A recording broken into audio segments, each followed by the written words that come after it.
O Grande Conflito. Capítulo 15. A Escritura Sagrada e a Revolução Francesa.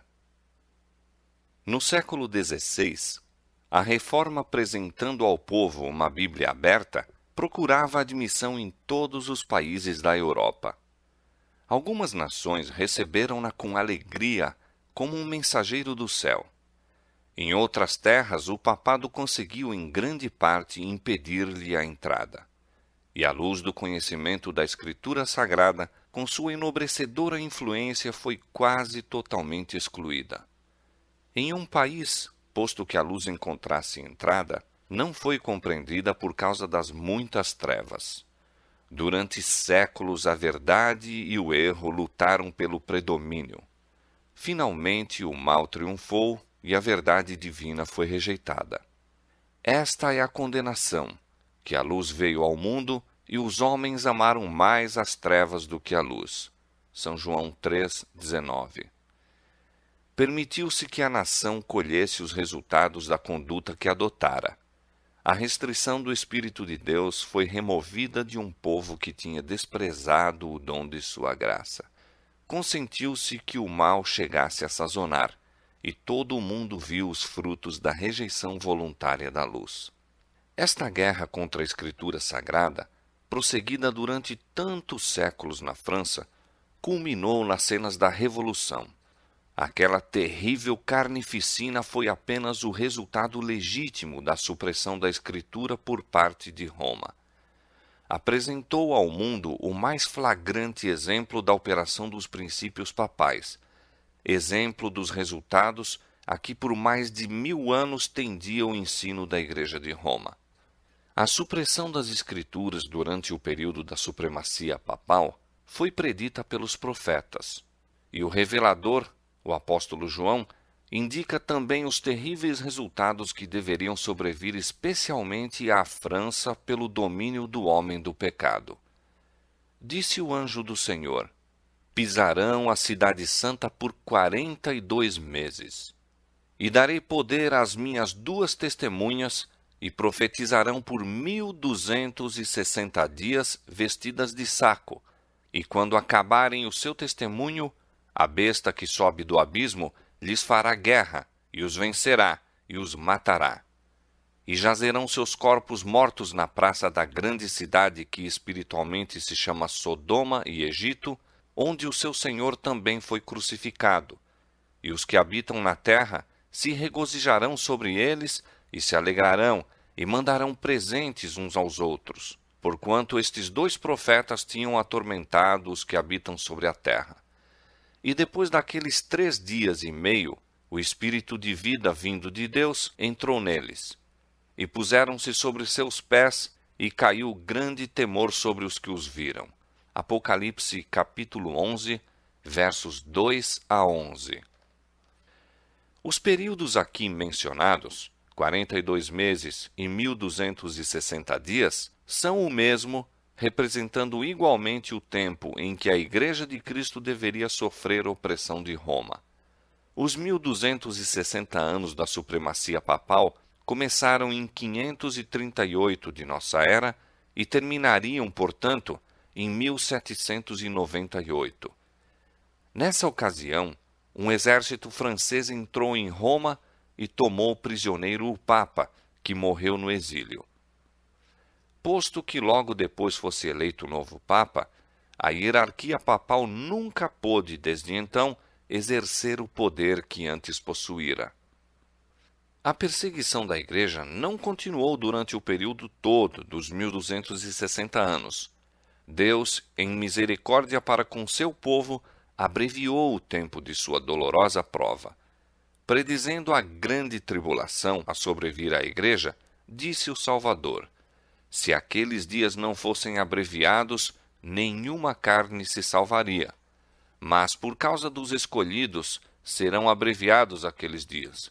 Mateus 24, 22. Pela influência da Reforma, a perseguição veio a termo antes de 1798. Relativamente às 2 testemunhas, declara mais o profeta: Estas são as 2 oliveiras e os 2 castiçais que estão diante do Deus de toda a terra. Tua palavra, diz o salmista, é lâmpada para meus pés e luz para o meu caminho. Apocalipse capítulo 11, verso 4 e Salmo 119, verso 105. As 2 testemunhas representam as Escrituras do Velho e Novo Testamentos. Ambos são importantes testemunhas quanto à origem e perpetuidade da lei de Deus. Ambos são também testemunhas do plano da salvação. Os tipos, sacrifícios e profecias do Velho Testamento apontam para um Salvador por vir.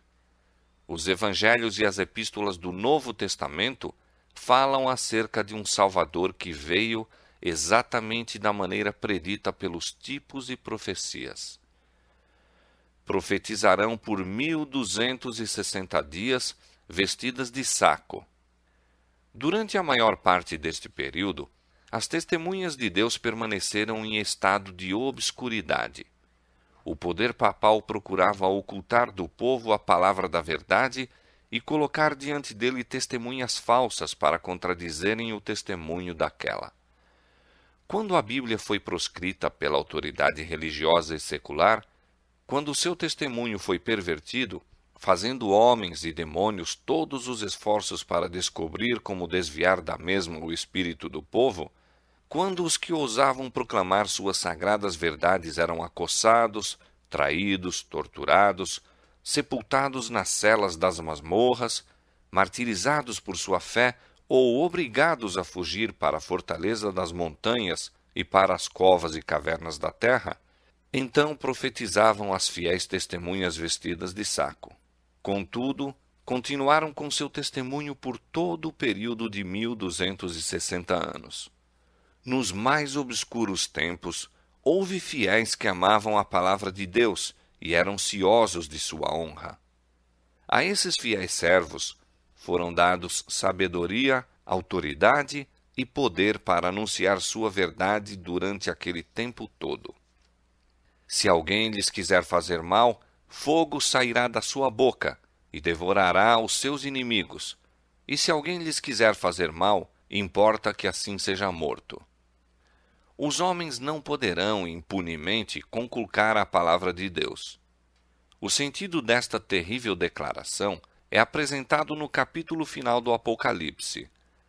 Eu testifico a todo aquele que ouvir as palavras da profecia deste livro, que se alguém lhes acrescentar alguma coisa, Deus fará vir sobre ele as pragas que estão escritas neste livro. E se alguém tirar quaisquer palavras do livro desta profecia, Deus tirará a sua parte da árvore da vida e da cidade santa que estão escritas neste livro. Apocalipse capítulo 11, verso 5, capítulo 22, verso 18 e 19. Estas são as advertências que Deus deu para guardar os homens de mudar de qualquer maneira o que revelou ou ordenou. Essas solenes declarações de castigo se aplicam a todos os que por sua influência levam os homens a considerar levianamente a lei de Deus. Deveriam fazer tremer aos que petulantemente declaram ser coisa de pouca monta obedecer ou não à lei de Deus. Todos os que exaltam suas próprias opiniões acima da revelação divina, todos os que mudem o sentido claro das Escrituras para acomodá-lo à sua própria conveniência, ou pelo motivo de se conformar com o mundo, estão a trazer sobre si terrível responsabilidade. A palavra escrita, a lei de Deus, aferirá o caráter de todo homem e condenará a todos a quem esta infalível prova declarar em falta. Quando acabarem seu testemunho. O período em que as 2 testemunhas deveriam profetizar vestidas de saco finalizou-se em 1798.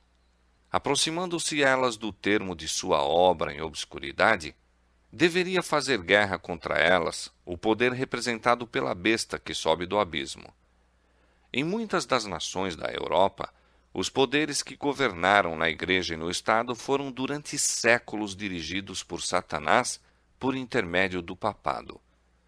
Aqui, porém, se faz referência a uma nova manifestação do poder satânico. fora a política de Roma sob profissão de reverência para com a Bíblia, conservá-la encerrada numa língua desconhecida, ocultando-a do povo. Sob seu domínio, as testemunhas profetizaram vestidas de saco, mas um outro poder, a besta do abismo, deveria surgir para fazer guerra aberta e declarada contra a palavra de Deus. A grande cidade, em cujas ruas as testemunhas foram mortas e onde seus corpos mortos jazeram, é espiritualmente o Egito. De todas as nações apresentadas na história bíblica, o Egito, de maneira mais ousada, negou a existência do Deus vivo e resistiu aos seus preceitos. Nenhum monarca já se aventurou à rebelião mais aberta e arrogante contra a autoridade do céu do que o fez o rei do Egito. Quando, em nome do Senhor, a mensagem lhe fora levada por Moisés, Faraó orgulhosamente respondeu: Quem é o Senhor, cuja voz eu ouvirei, para deixar ir Israel? Não conheço o Senhor, nem tampouco deixarei ir Israel. Isto é ateísmo, e a nação representada pelo Egito daria expressão a uma negação idêntica às reivindicações do Deus vivo e manifestaria idêntico espírito de incredulidade e desafio. A grande cidade é também comparada espiritualmente com Sodoma. A corrupção de Sodoma na violação da lei de Deus manifestou-se especialmente na licenciosidade, e este pecado também deveria ser característica preeminente da nação que cumpriria as especificações deste texto. Segundo as palavras do profeta, pois um pouco antes do ano 1798, algum poder de origem e caráter satânico se levantaria para fazer guerra à Escritura Sagrada. E na terra em que o testemunho das duas testemunhas de Deus deveria assim ser silenciado, manifestar-se-ia o ateísmo de Faraó e a licenciosidade de Sodoma. Esta profecia teve exatíssimo e preciso cumprimento na história da França. Durante a Revolução, em 1793, o mundo pela primeira vez ouviu uma assembleia de homens nascidos e educados na civilização e assumindo o direito de governar uma das maiores nações europeias, levantar a voz em coro para negar a mais solene verdade que a alma do homem recebe e renunciar unanimemente à crença na divindade e culto à mesma. A França é a única nação do mundo relativamente à qual se conserva registro autêntico de que, como nação, se levantou em aberta rebelião contra o autor do universo. Profusão de blasfemos, profusão de incrédulos, tem havido e ainda continua a haver na Inglaterra, Alemanha, Espanha e em outras terras. Mas a França fica à parte na história universal como o único Estado que, por decreto na Assembleia Legislativa, declarou não haver Deus e em cuja capital a população inteira e vasta maioria em toda parte, mulheres assim como homens, dançaram e cantaram com alegria ao ouvirem a declaração. A França também apresentou as características que mais distinguiram Sodoma. Durante o período revolucionário, mostrou-se um estado de rebaixamento moral e corrupção semelhante ao que trouxera destruição às cidades da planície. E o historiador apresenta juntamente o ateísmo e a licenciosidade da França, conforme os dá a profecia. Ligada intimamente a estas leis que afetam a religião, estava a que reduzia a união pelo casamento, o mais sagrado ajuste que seres humanos podem formar, cuja indissolubilidade contribui da maneira mais eficaz para a consolidação da sociedade, à condição de mero contrato civil de caráter transitório, em que quaisquer duas pessoas poderiam empenhar-se e que, à vontade, poderiam desfazer. Se os demônios se houvessem disposto a trabalhar para descobrir o modo mais eficaz de destruir o que quer que seja venerável, belo ou perdurável na vida doméstica, e de obter ao mesmo tempo certeza de que o mal que era seu objetivo criar se perpetuaria de uma geração a outra, não poderiam ter inventado plano mais eficiente do que a degradação do casamento. Sophia Arnold, atriz famosa pelos direitos espirituosos que proferia, descreveu o casamento republicano como sendo o sacramento do adultério, onde o seu Senhor também foi crucificado. Esta especificação da profecia também foi cumprida pela França. Em nenhum país fora o espírito de inimizade contra Cristo ostentado mais surpreendentemente. Em nenhum país encontrara a verdade mais atroz e cruel oposição. Na perseguição que a França infligiu aos que professam o Evangelho, crucificou a Cristo na pessoa de seus discípulos.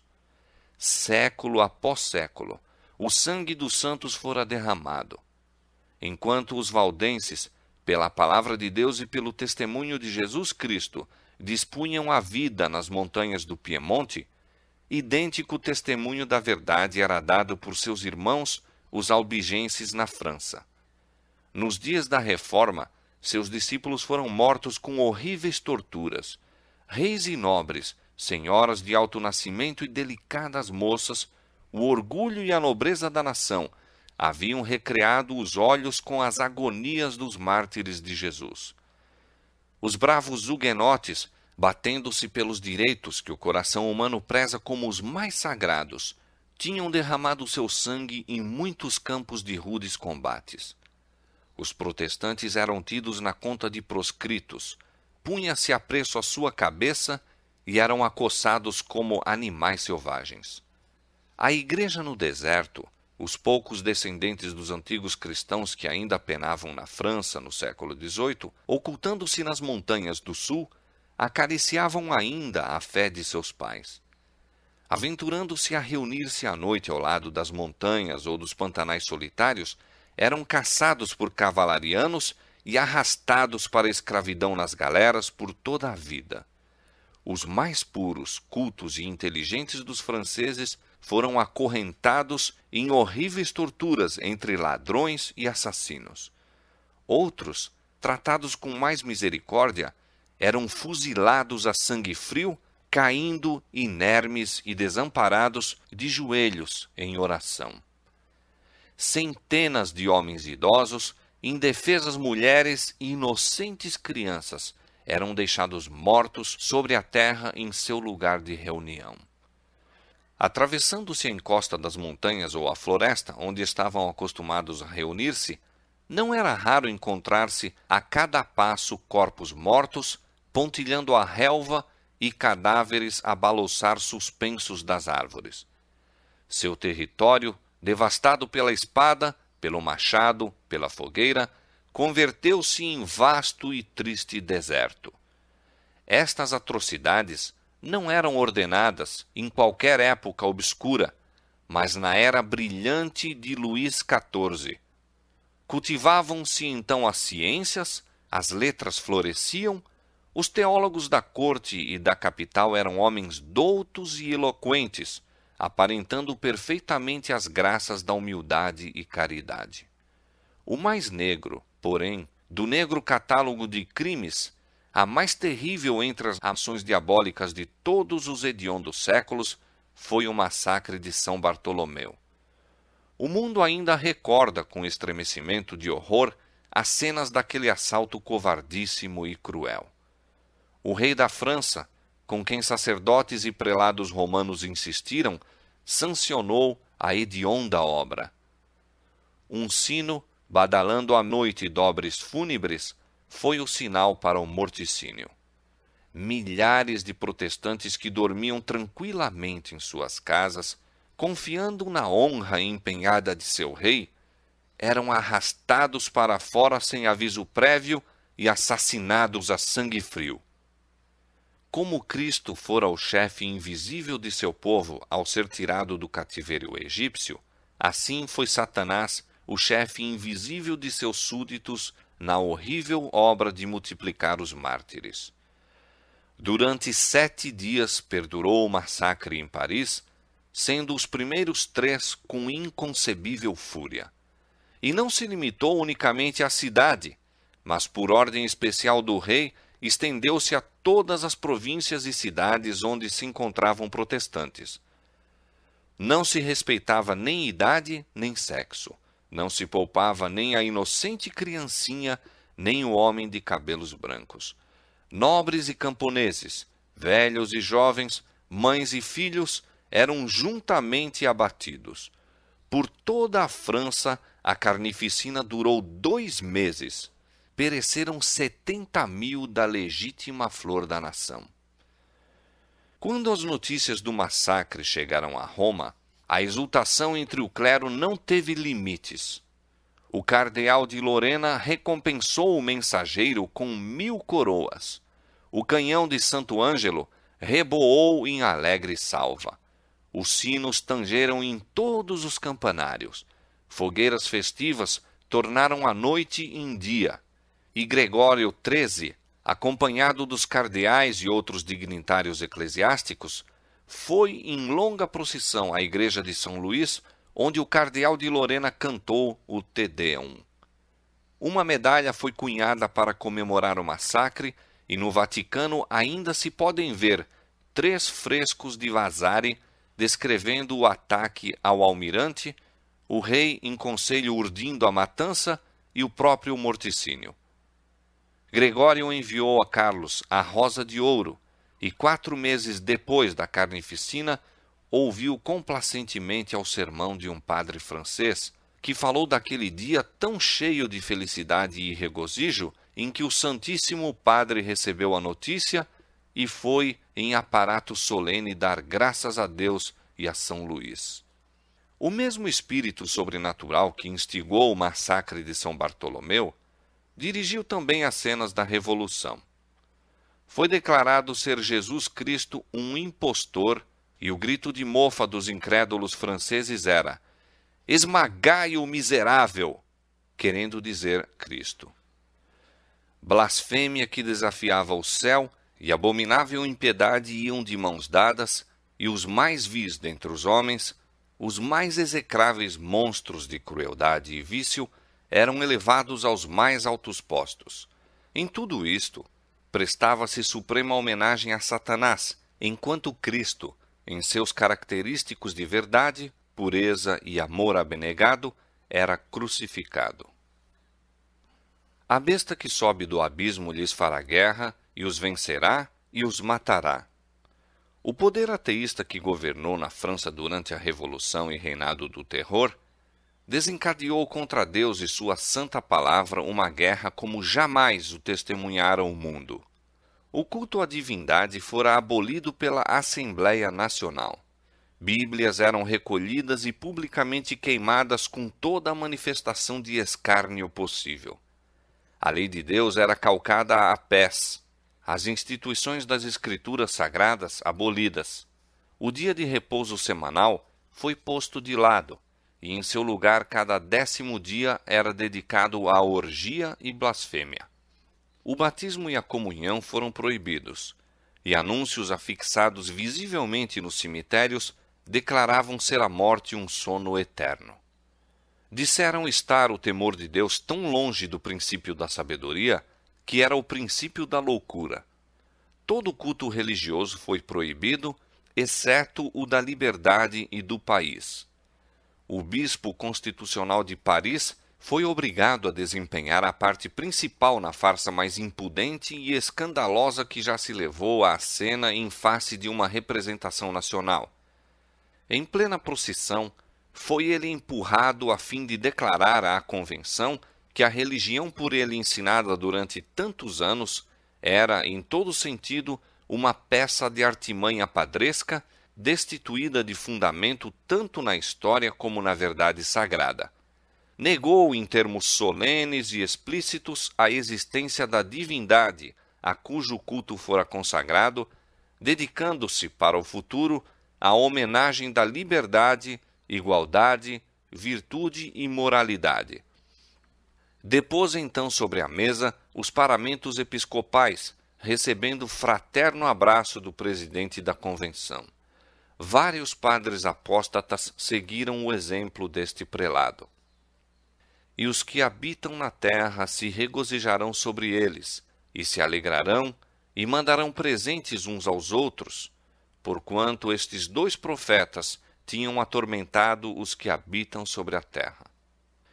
A França incrédula fizera silenciar a voz reprovadora das 2 testemunhas de Deus. A palavra da verdade jazeu morta em suas ruas, e os que odiavam as restrições e exigências da lei de Deus estavam jubilosos. Os homens publicamente desafiavam o Rei do céu. Semelhantes aos pecadores da antiguidade, clamavam: como o sabe Deus? Ou há conhecimento no Altíssimo? Com blasfema ousadia, que se diria incrível, disse um dos padres da nova ordem: Deus, se existis, vingai vosso nome injuriado. Eu vos desafio. Conservai-vos em silêncio. Não ousais fazer uso de vossos trovões. Quem depois disso crerá em vossa existência? Que eco fiel é isto da pergunta de Faraó: quem é o Senhor para que eu obedeça a sua voz? Não conheço o Senhor. Disse o nécio em seu coração: não há Deus. Salmo 14, verso 1. E declara o Senhor relativamente aos que pervertem a verdade: a todos será manifesto o seu desvario. 2 Timóteo 3, verso 9. Depois que a França renunciou ao culto do Deus vivo, o alto e o sublime que habita na eternidade, pouco tempo se passou até descer ela à idolatria degradante pelo culto da deusa da razão na pessoa de uma mulher dissoluta. E isto na Assembleia Representativa da Nação e pelas suas mais altas autoridades civis e legislativas. Diz o historiador: uma das cerimônias deste tempo de loucuras permanece sem rival pelo absurdo combinado com a impiedade. As portas da convenção foram abertas de par em par a uma banda de música, seguida dos membros da corporação municipal, que entraram em solene procissão, cantando um hino de louvor à liberdade e escoltando, como objeto de seu futuro culto, uma mulher coberta com um véu, a quem denominavam a deusa da razão. Levada à tribuna, tirou-se-lhe o véu com grande pompa e foi colocada à direita do presidente, sendo por todos reconhecida como dançarina de ópera. A essa pessoa, como mais apropriada representante da razão a que adoravam, a Convenção Nacional da França prestou homenagem pública. Essa momice ímpia e ridícula entrou em voga, e o instituir a deusa da razão foi repetido e imitado por todo o país, nos lugares em que os habitantes desejavam mostrar-se à altura da revolução. Disse o orador que apresentou o culto da razão: legisladores, o fanatismo foi substituído pela razão. Seus turvos olhos não poderiam suportar o brilho da luz. Neste dia, imenso público se congregou sob aquelas abóbodas góticas que pela primeira vez fizeram ecoar a verdade. Ali, os franceses celebraram o único culto verdadeiro, o da liberdade e o da razão. Ali formulamos votos de prosperidade às armas da República. Ali abandonamos ídolos inanimados para seguir a razão, esta imagem animada, a obra-prima da natureza. Ao ser a deusa apresentada à convenção, o orador tomou-a pela mão e, voltando-se à Assembleia, disse: mortais, cessai de tremer perante os trovões impotentes de um Deus que vossos temores criaram. Não reconheçais, doravante, outra divindade senão a razão. Ofereço-vos sua mais nobre e pura imagem. Se haveis de ter ídolos, sacrificai apenas aos que sejam como este.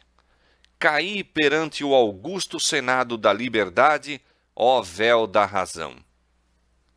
A deusa, depois de ser abraçada pelo presidente, foi elevada a um carro suntuoso e conduzida, por entre vasta multidão, à Catedral de Notre-Dame para tomar o lugar da divindade. Ali foi ela erguida ao altar-mor e recebeu a adoração de todos os presentes. Não muito depois, seguiu-se a queima pública da Escritura Sagrada. Em uma ocasião, a Sociedade Popular do Museu entrou no salão da municipalidade exclamando: "Vive la razón!"